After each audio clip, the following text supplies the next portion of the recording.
Оризарите нема да останат само на протестите во Облешево, откако увидува дека од владата нив никој не ги удостои, а на улица извадените механизација и незадоволство останаа неудостоени, тие одлучија Облешево да го заменат со Скопје. 90% мислам се, значи, целиот координативен тим е на мислење дека во вторник пред Министерството ќе испаднеме едно 4-5 автобуса само од производителите и очекуваме подршка и од останатите.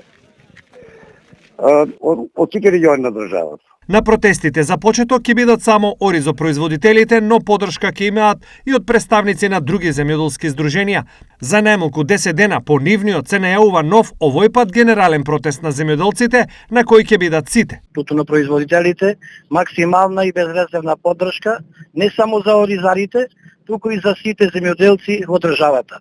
Се во наша можност и логистичка подршка и присуство со туту на производители на местно локацијата каде ќе се одржува протестот.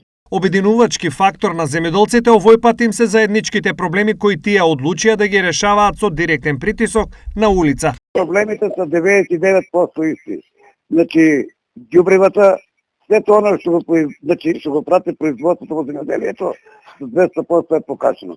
Ние бараме како цените на ретроматеријалите ќе растат, така да и цените на пшеницата, на пченката, на јаболката, на гроздето, сразмерно на тоа.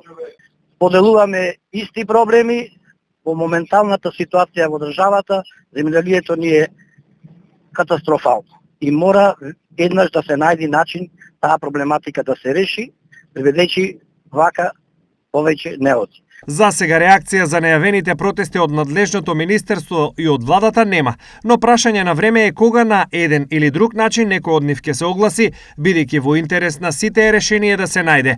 Предстојат подготовки и за непол месец почеток на новата земјоделска сезона во која секој изгубен ден за земјоделците е неповратен.